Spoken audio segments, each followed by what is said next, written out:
안녕하세요. 게으른 개미입니다. 23년 5월 1주차 보고서입니다. 5월은 현재까지 코스피는 보합 상태이고 코스닥은 0.3%가 상승하였으며 제 계좌는 0.1%가 상승하였습니다. 5월 첫째 주에는 휴일이 많아서 거래일이 3일밖에 되지 않아 아직은 큰 변동폭이 없었습니다. 23년 연간 기준으로는 현재까지 코스피와 코스닥이 각각 11.8%와 24.4%가 상승하였고 제 계좌는 2.1%가 상승하였습니다. 다음은 월별 누적 현황입니다. 5월에는 현재까지 36만원의 수익을 달성 중이고 23년 연간 기준으로는 916만원의 수익을 달성 중입니다. 20년 이후 누적으로는 1억 7,995만원의 수익을 기록하고 있습니다. 다음은 보유 종목 현황입니다. 이번 주에는 아리랑고 배당주의 23년 배당을 비롯하여 월배당 ETF인 솔 미국 배당 다우존스의 3월 배당금과 분기 배당 ETF인 에이스 미국 고배당 S&P의 1, 4분기 배당금이 입금되었습니다. 아리랑 고배당주는 한 주당 730원의 배당금이 지급되어 현재 시가 배당률은 6.4% 수준입니다. 받은 배당금으로는 다시 솔 미국 배당 다우존스와 에이스 미국 고배당 S&P를 매수해 주었습니다. 이번 주에는 금호석유의 23년 1분기 잠정 실적 발표가 있었습니다. 컨센서스는 1100억대의 순이익이었지만 제 기대대로 1300억대의 순이익을 발표하였습니다. 엔비라텍스와 EPDM을 중심으로 업황은 조금씩 살아나는 모습을 보이고 있습니다. 20% 정도의 어닝 서프라이즈이긴 하지만 주가는 전혀 움직이지 않네요. 실적 측면에서 제대로 된 턴어라운드는 아직 보여주지 않아서라고 생각합니다.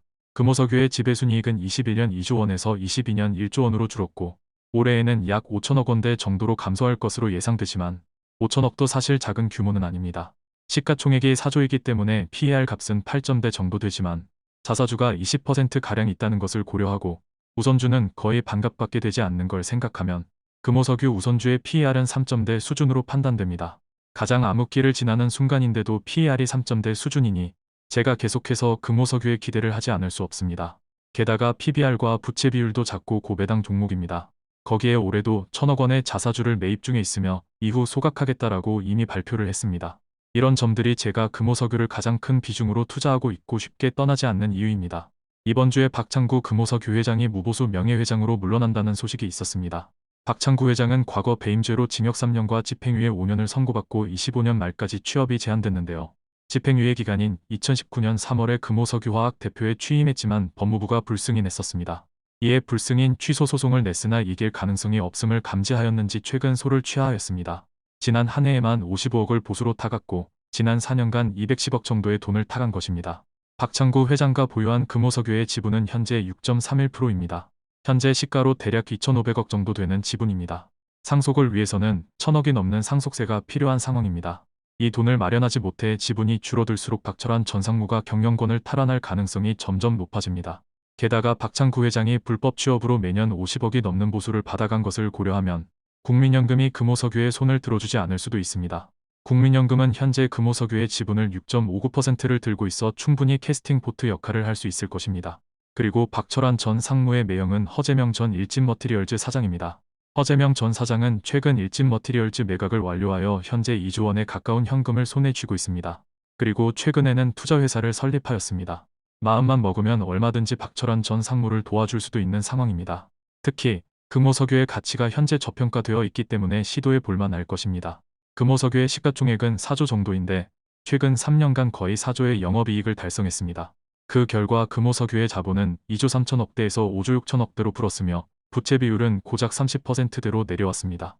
경영권을 고려한 금호석유의 M&A 밸류에이션을 해본다면 시가총액 기준으로 10조 가까이는 되지 않을까 생각합니다.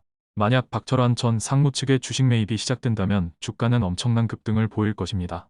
금호석유는 규모에 비해 거래량이 많지 않은 데다가 자사주 매입도 아직 반의 반도 하지 않았기 때문입니다.